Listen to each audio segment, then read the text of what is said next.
Hello everyone, my name is Aaron Kuffel, and today we'll be doing a video about how the church helped to shape resistance against Soviet control during the 20th century for both Poland and Ukraine. If you see me looking around, I have some notes printed out that I'll be quickly scanning off of to make sure I'm staying on track and mentioning everything that I find important, also for quotes and other such things. So if you see me looking to the side quickly or replacing papers, that's what I'll be doing. So the first thing that we have to understand is that Poland was under Soviet control even though it was through history always partitioned up by different countries, under actual Soviet control, it was under control for a much shorter period of time, from about 1945 to about 89, usually people will say. But Ukraine was about 1922 to 1991, so under a much longer time period.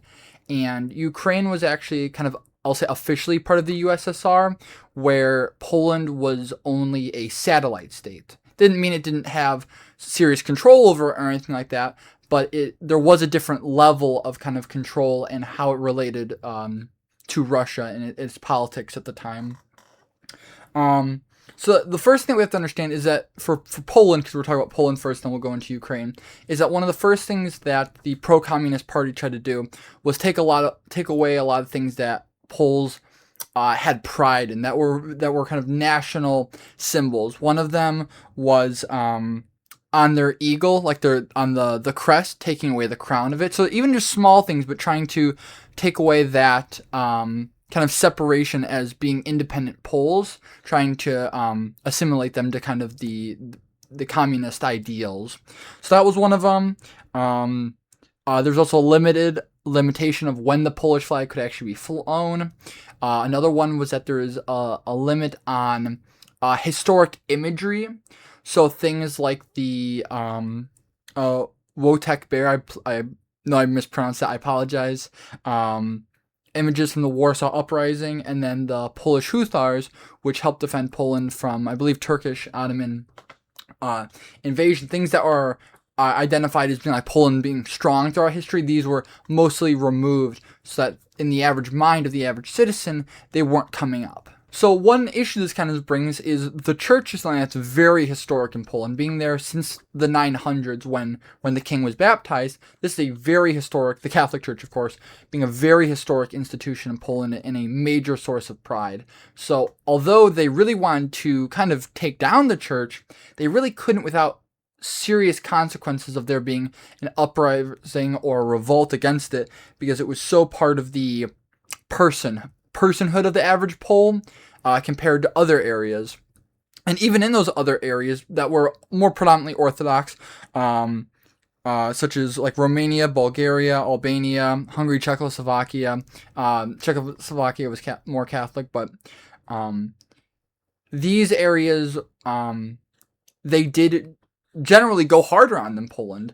Poland, of course, did receive it badly, but these countries usually, we can acknowledge, did get a harder end, kind of brunt end of it compared to Poland. The church in Poland also had a little bit more leniency because it had many ideas, both theologically, philosophically, socially, that were connected to Western culture. Of course, being a Roman Catholic church, they had connections to Vatican, but with the rest of Western Europe being majority Catholic, it ended up having a lot of social, cultural ties to the West.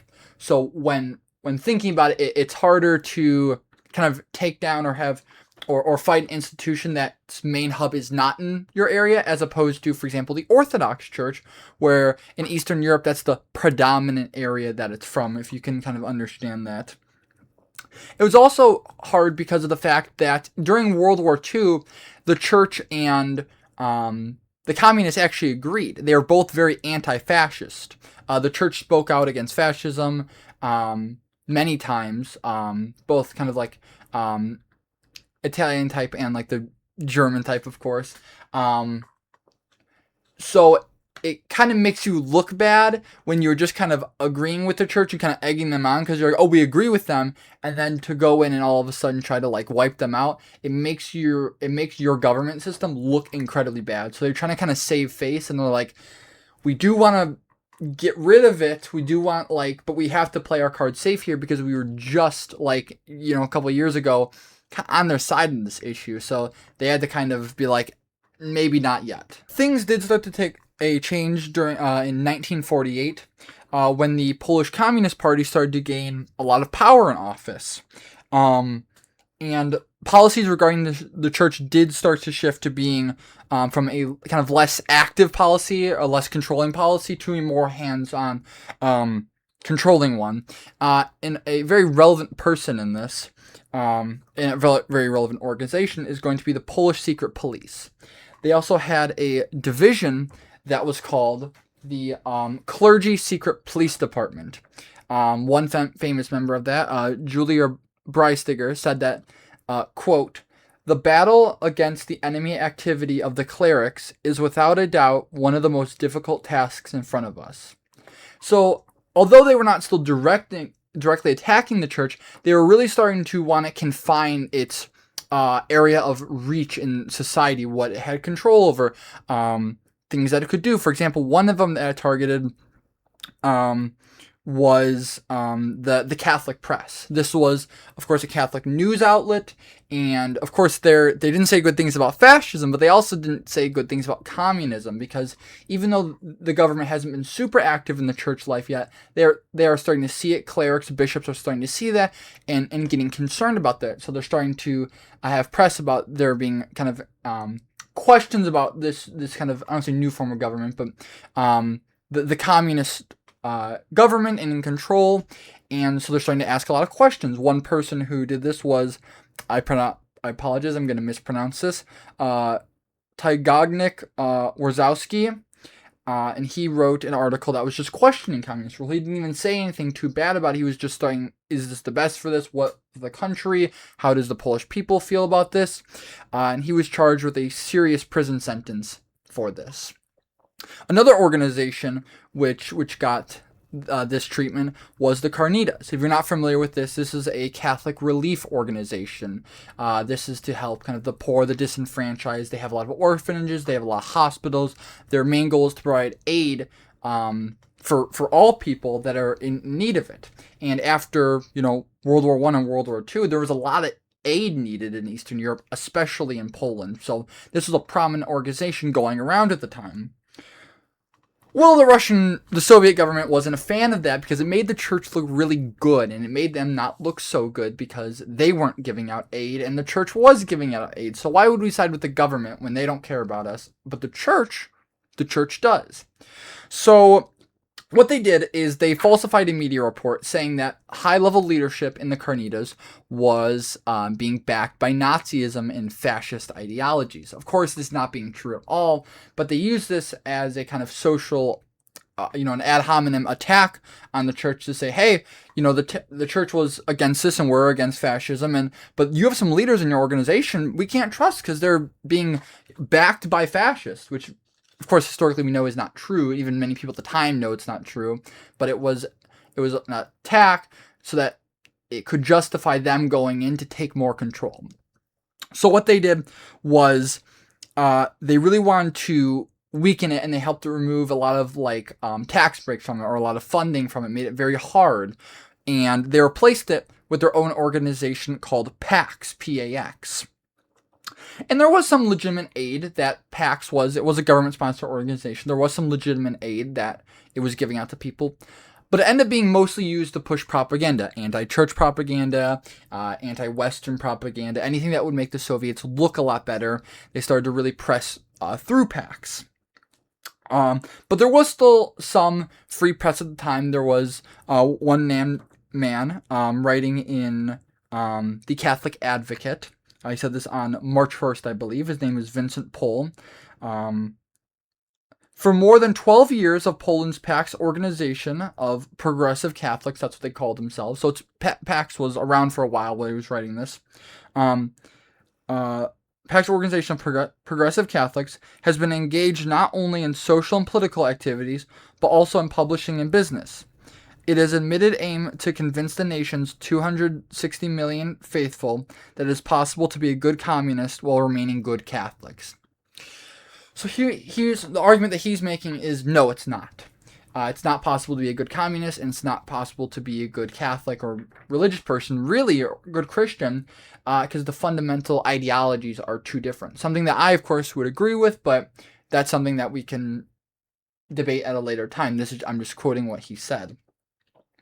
So the government really wanted to start gaining control of the church, because there was it was also a hub of kind of, a lot of anti-communist people were part of the church, or big advocates of the church.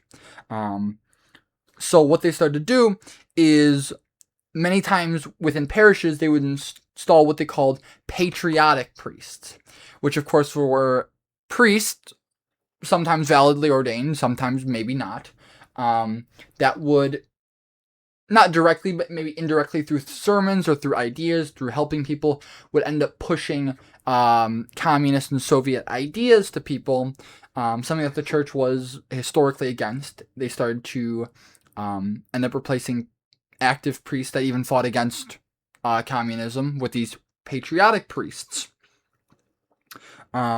This separation, because there was starting to be a separation in the church, where there's this kind of the pro-patriotic, the pro-communist priests and bishops, and then there's the anti-communist priests and bishops. So you end up having this kind of split, and their goal was, well, if we can kind of split the church in half, we can gain a lot better control of it. Yeah, we might really isolate some people, but if we can control half of it, making it a lot smaller, that's going to be a lot easier for us. And when they couldn't end up doing this, couldn't end up converting the priest to be pro-communist or something like this, they started just straight up blackmailing members of the congregation, priests, bishops. A couple times, and this is a very serious thing for those in the church, made them break the seal of confession to share information about people or the church or things going on in it. It made them share that with the secret police, the clergy secret police. But of course, many priests didn't, and end up simply being killed for not breaking the seal of confession. Another important figure ends up being Cardinal Stefan Wyszynski, and he was the primate of Poland. He kind of went with a less direct approach towards the communist control, and he ended up writing a lot of dissertations and letters to the government about problems going on, them trying to take control in the church, issues like that, and trying to be a bit more diplomatic about it, as opposed to publicly striking or doing something like that. And through these, actually, in April 1950, they established that the episcopate must, quote, teach a respect for the law and civil authorities, but the Pope was to remain the highest authority in the church, and the government would not be allowed to restrict religious programs in school. This sounds all great, but 3 years later, in February of 1953, the government ends up backing out of it and totally tossing it in the trash, and issued a council that the government controlled all appointments of the episcopacy. So priest ordinations, bishop elections, cardinals, everything like that, which is a very serious deal. A very serious control of the church, and if you can infest that, you can kind of control anything in the church, because the church is always structured through a hierarchy. So if you can control that, it's a very serious danger. And they also, through this, they forced priests to swear allegiance to the Polish People's Republic, which was, of course, under Soviet control. And if they didn't, well, they were replaced with a patriotic priest. So it's like, you have to end up agreeing with us. Oh, you don't agree with us. Oh, well, you're just getting replaced. So it was if you think about it this way, it's a pretty effective way if you want to control the church. But later in May of 1953, after Stalin's death, the members of the episcopate, alongside Wyszynski, issued a letter known as the Non Possumus. I know I mispronounced it. I don't speak Latin. I apologize. And this issued some more disagreements, issues going on with the government, and they were like, whatever, man. And they ended up like jailing almost all the people that signed it, all the priests, all the bishops. So that was a serious loss for the church. But 3 years later, in 1956, Wyszynski would end up being freed, actually, And this was mostly actually because of Nikita Khrushchev, who would become the leader of the Soviet, the USSR, especially related to his secret speech talking about a lot of the issues with Stalin and a lot of the bad things he did, in a serious critique of him. And one of those things that he critiqued was how hard he was on the church. But since the church also had a majority of supporters, most lay people, most common people were still very pro the church. Even if they weren't religious, they ended up becoming pro-church because the church stood for freedom. The church stood for an independent Poland. So it helped to unify the people. Not just that, it also unified a lot of the people, the non-church clergy that were writing against the Soviets. A lot of the independent journalists writing against them. A lot of the, for example, the strikers in the shipyard very early on with the Solidarity movement. So it helped to support a lot of them. And one very famous Catholic who had a very major role, of course, was Lech Walesa, who was a very famous Catholic and solidarity activist, and he always had he even always had a pin of the Theotokos on his suit. So that was a very large-scale representation, being a key figurehead in what was to be known as the independent movement in Poland. And then soon after the Solidarity movement, of course, Poland ends up gaining its freedom, and the church seeing this as an absolute win, really. And of course, another thing helping to kind of keep the spirit alive in Poland was, of course, Pope John Paul's many visits to Poland and his tradition of, when landing, kissing the ground. While not a direct advocate of kind of government resistance, he was someone that extremely motivated the Poles, because he was also the first non-Italian pope in over 455 years. And not just that, but he was a Pole himself, born and raised there.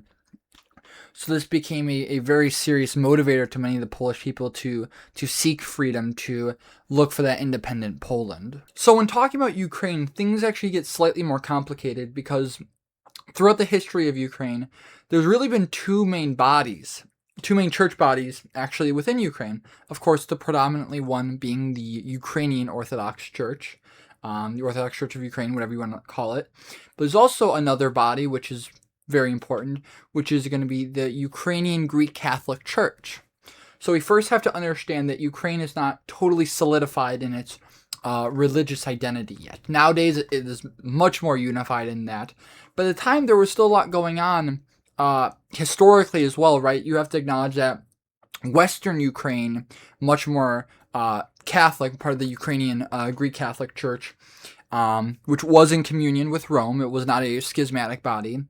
And on the much more eastern side of Ukraine was the OCU, the Orthodox Church of Ukraine. And one important detail that we have to note before we really get into it is that the two important details. One is that the Soviets, when controlling the Russian Orthodox Church, the ROC, you may hear me call it, when controlling the ROC, they did two things. One, they of course wanted to suppress it and limit it, but they also wanted to use it to try to expand its control overseas in something called Roka, or Rokhor, as it's known nowadays. Roka being Russian Orthodox Church abroad, and then Rokhor being Russian Orthodox Church outside of Russia. Roka is no longer the technical name for it, it is Rokhor, but you may hear me say it for historical sake, so understand that those things are basically the same thing. So you have to understand that they both wanted to suppress the church, but they also wanted to use it for basically expansionism in other areas. The other thing is that we also have to recognize that the Ukrainian church, the Ukrainian Orthodox Church, since 1686, has been under the Moscow Patriarch, which means they really have control of what's going on in the church. They can validly appoint or remove bishops or priests, or they have a lot of authority over the church. So they're certainly going to be trying to exercise that in Ukraine to control what's going on in the churches and what the public are hearing on the daily and stuff. It was also a lot easier to control because while the head of the Catholic Church, or the Ukrainian Greek Catholic Church, being part of the body of Rome, had outside help and acknowledgement from much of Western Europe and from the Pope, of course. For Eastern Orthodoxy, this isn't really so. Many of the other patriarchs were in other Soviet-controlled areas. Of course, being the Russian Patriarch, Patriarch of Georgia, Romania, Bulgaria, and even a small patriarch or patriarchate in Poland. It was much easier to control these bodies when the patriarchs of them are also under your Soviet control. It's a lot easier to push your ideas when the rest of your churches are also under the same ideas. And unfortunately, while we don't hear it enough, for Poland, we hear many about the Catholic martyrs and the priests martyred there, and about Father Wazinski that I was just talking about. For the Orthodox churches, we don't hear a lot about them. A lot of people that were fighting out, that were sticking up for what was right against the Soviets. So I wanted to name a couple here which are relevant, not just for Russia and Ukraine, but also a couple others in neighboring areas that suffered persecution in this way. Some being Saint Tikhon of Moscow, Archbishop and hero martyr Abracus of Ziomir, I apologize, I'm mispronouncing these, Metropolitan and hero confessor Agath Angelus of Ursalva, and many others. One of the most well-known also being Saint Gabriel of Georgia. Of course, while not being Russian or Ukrainian, him being from Georgia, very famous saint. If you don't know much about him, look him up, very important saint, especially against the communists. At a major protest, or a major Soviet march, he went up to a building where a massive photo, or massive banner of Lenin was being shown, and he set it on fire in front of all the people. And once again, I was talking about there's kind of being the separation in Ukraine, with the kind of split between Catholic and Orthodox. Of course, there being an Orthodox majority, but there's still being that a sizable Catholic minority in Western Ukraine, demonstrated by John Paul II's beatification of the 28 Ukrainian Greek Catholics who were martyred. And within the Orthodox Church, how it's set up slightly differently, so it's a little bit harder to stay unified. Whereas in Rome, it's very much seen as like one body. Even all these like there'll be like the Ukrainian Greek Catholic Church, it's still united to the Roman Church. It's still all under kind of like one figurehead, if that makes sense. So it's easier to unify and support each other. Where within the Orthodox churches, it's much more ethno-national based. So you'll see, the Polish Orthodox Church, the Ukrainian Orthodox Church, the Russian Orthodox Church, the Georgian Orthodox Church, the Greek Orthodox Church. You see all these. So it ends up less being, I don't want to say under one body, but a bunch of bodies that are all in communion with each other. It means they recognize the bishops of other bodies. They recognize the priests of other bodies. And so a church, which this will play key later on, a church not recognizing another church bishops or priests to be valid and then being schismatic is a massive deal and a huge problem within the Eastern Orthodox Church even today. According to the Ukrainian historian from Canada, Bohan Birkarev, I apologize, I mispronounced that, there was a fundamental incompatibility between the Soviet authorities and the Ukrainian Greek Catholic Church, end quote.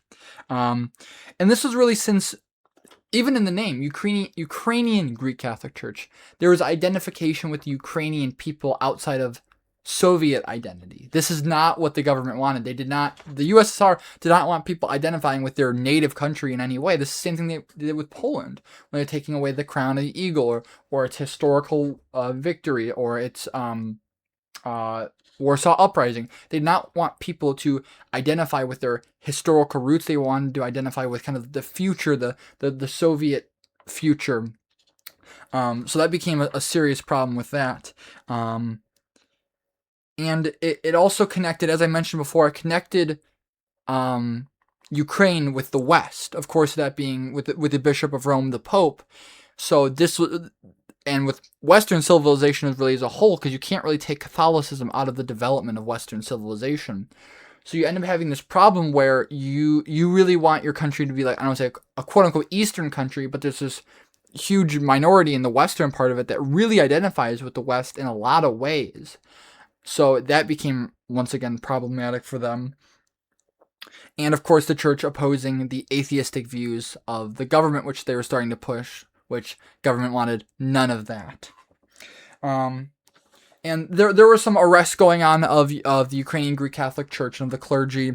And the Moscow Patriarch at the time, Alexei Szymanski, he had this to say, because he spoke to some of the lay people. He spoke to some of the clergy, some of the bishops, because there was at this time starting to be a movement within the ROC, the Russian Orthodox Church, to kind of try to take control of the Ukrainian Greek Catholic Church and bring it into communion with the Orthodox Church itself. Like how I mentioned earlier about the Soviets trying to use the church to kind of have influence and take control of other countries and other people. This is a prime example of that. And this is what he had to say. Break. Destroy the ties with the Vatican. The Vatican is leading you into darkness, into spiritual destruction, thanks to its religious errors. And now it wants to arm you against all freedom-loving humanity and wants to turn your back on the whole world. Hurry up and return to the arms of your dear mother, the Russian Orthodox Church. So you see in this, not very good things to say about the Catholic Church, of course. I mean, that's nothing new from the Orthodox. They've always been highly critical of Rome for many theological reasons, which we can get into that another time, of course. Even some previous videos on my channel talking about some of those issues, being my last one especially. But clearly not a fan of the Western churches. Another important person was, for all the wrong reasons, unfortunately, Father Gabriel Kostelnik. He was another leader of what was called the Reunification Party, which was a part of the Ukrainian Greek Catholic Church that did want to end up uniting back with the ROC. And he even said one of his main goals was to undermine faith in the papacy. Not a very good thing to say as a Catholic, but as someone who's looking to unite with the Orthodox Church, a fantastic thing to say. And the priests didn't want to hear that. Many of the priests and bishops were like, no, this guy doesn't speak for me. The Reunification Party was a very small party. Most of the priests and the bishops were not part of it.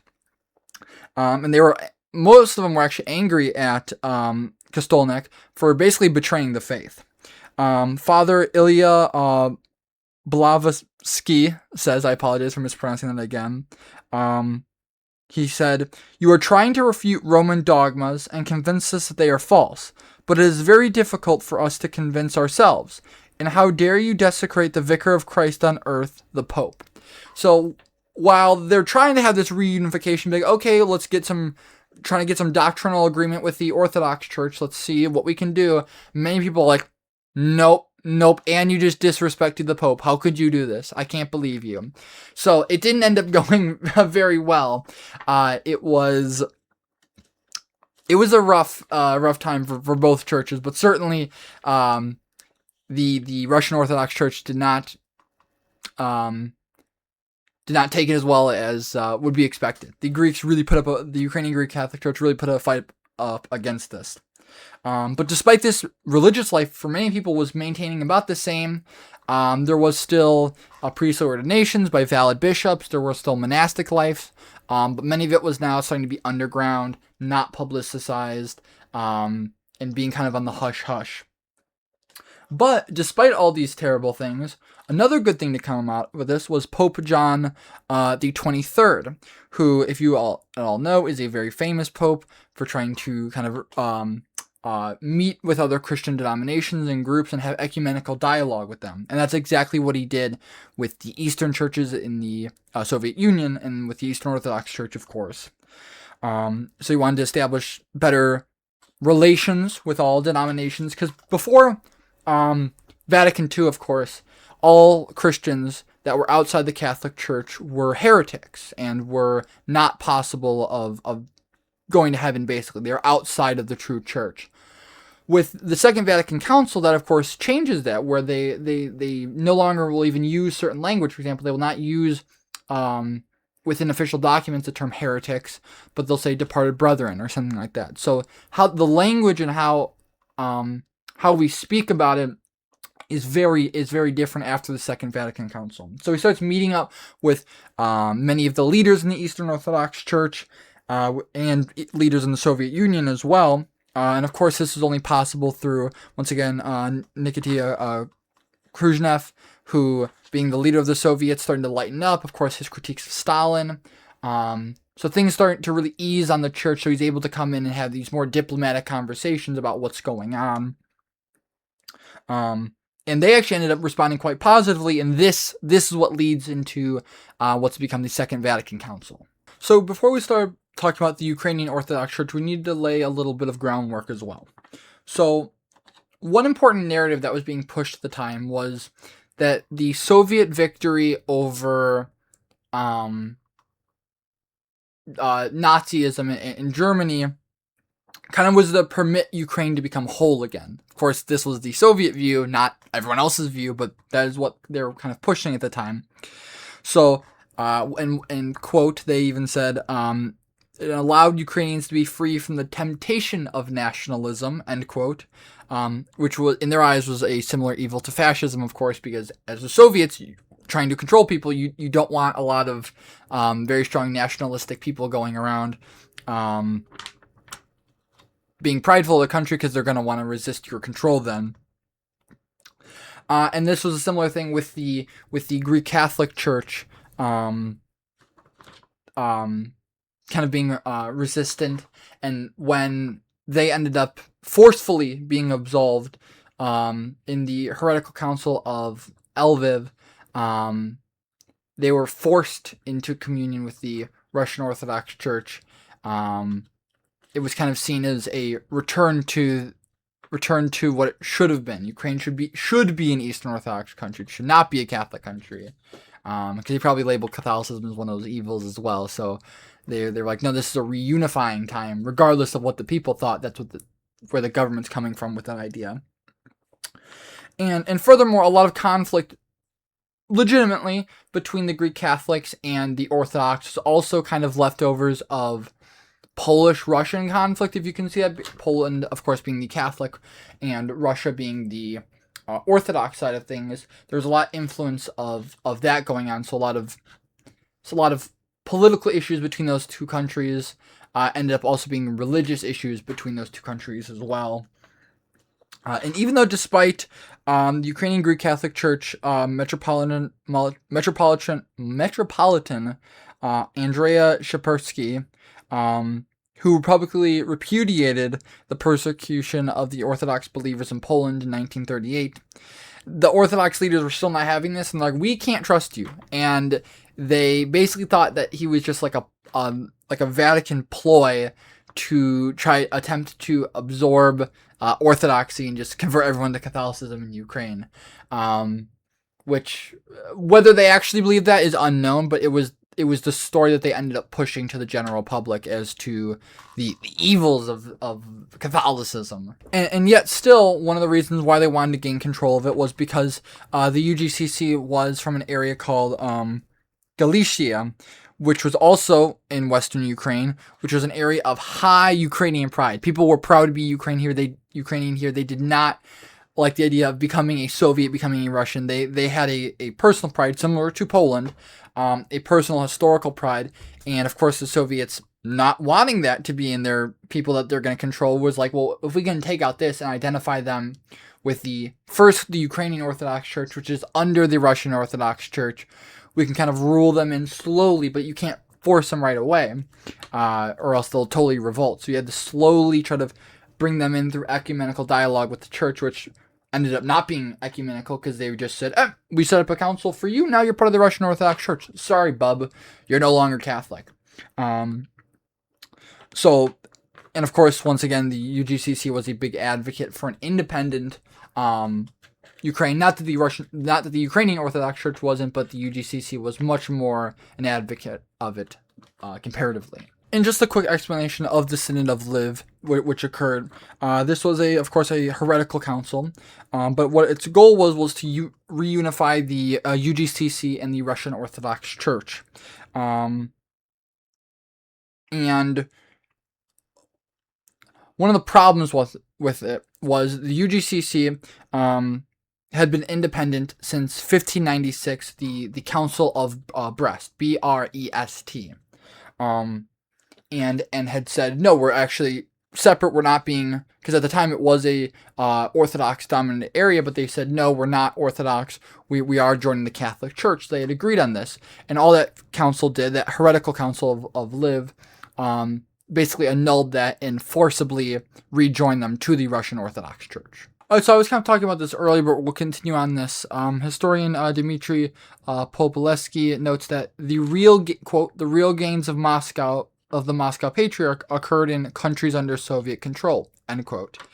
So this ended up being a lot of Orthodox parishes, for example, in Czechoslovakia, in Poland. So what they would do is they would get in contact with the Orthodox parishes, and they kind of make agreements, whereas they say, okay, you're under us, and then we'll make you an autocephalous church, meaning you can run yourself, but you end up still being under Russian Orthodox Church control, basically. That's your highest guy. You're still independent, but that's kind of your boss there.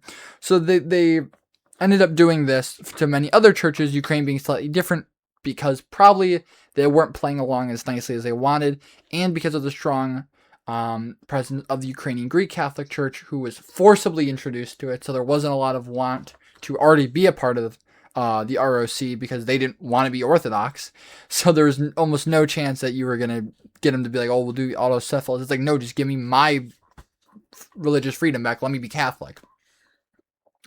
And for Ukraine, it was actually a bit of the opposite, as to where in Poland, Stalin was incredibly harsh and Khrushchev was a lot lighter. Here, it's the exact opposite. Stalin, as long as things were under the ROC, which the Orthodox Church in Ukraine at the time was, things were fine. But with Khrushchev, things get a lot heavier, a lot more persecution on the church, a lot more hands-on with the church, and really wanted to diminish its power, especially the Ukrainian Greek Catholic Church, because of its many Western ideas and influence.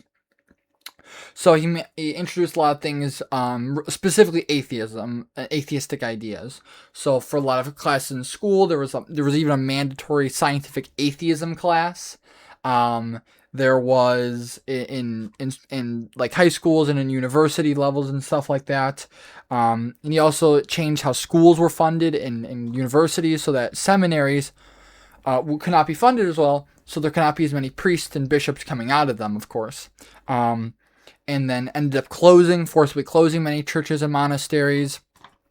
And he even, I didn't know about this, but he even implemented policies in grades 1 through 4 in the 1960s to help promote materialism.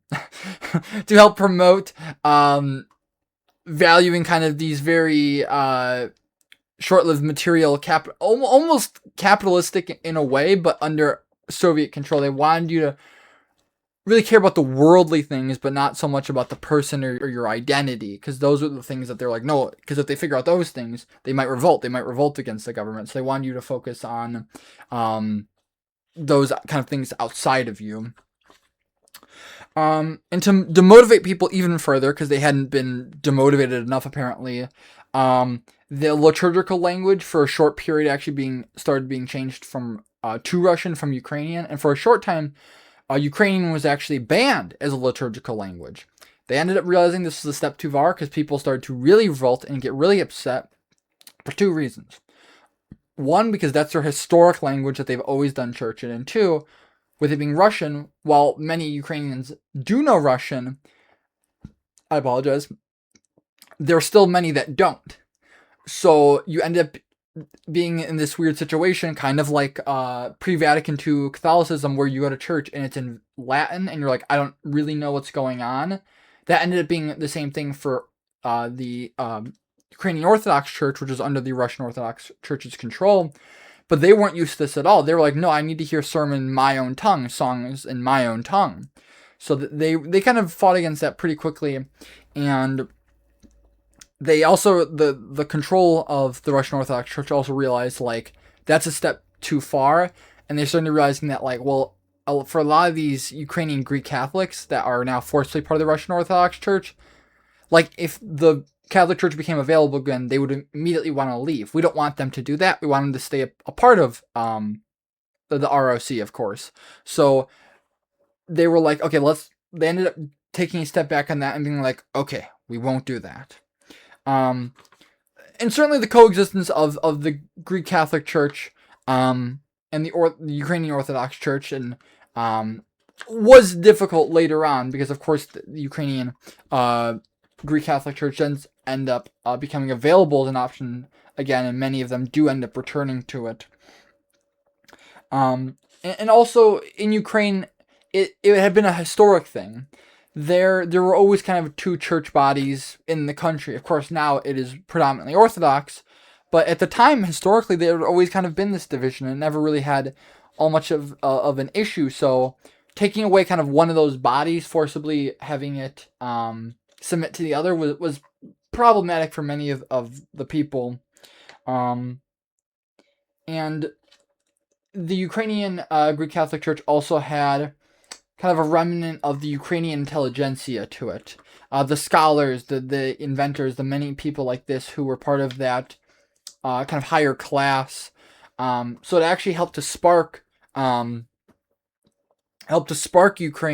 in kind of not just an intellectual revival, but a revival of nationalism in a way. And this was something that, of course, the Soviet leaders in the ROC were fearful of since the very beginning, because they wanted to squash Ukrainian independence and Ukrainian pride. But this is something that the Ukrainian Catholics never quite did. And because a lot of this revitalization, alongside within the 1980s, the Soviet regime starting to crash and burn, and having to kind of forcibly withdraw a lot of their work on churches to just try to control the satellite states that they were having, because they were starting to lose some at this time. They started to loosen the grip religiously, and the UGCC was able to return, and there was a new creation, that being the UAOC, the Ukrainian Autocephalous Orthodox Church. So this being in the Ukrainians' eyes, a independent church. And after many years of fighting and recognition, trying to set up the church again, of the Ukrainian church, specifically the Ukrainian Orthodox Church, not one under Moscow's control. In the year 1989, there was a rebirth, the third attempt at the UAOC, and the creation of the Kievan of Kiev Patriarch.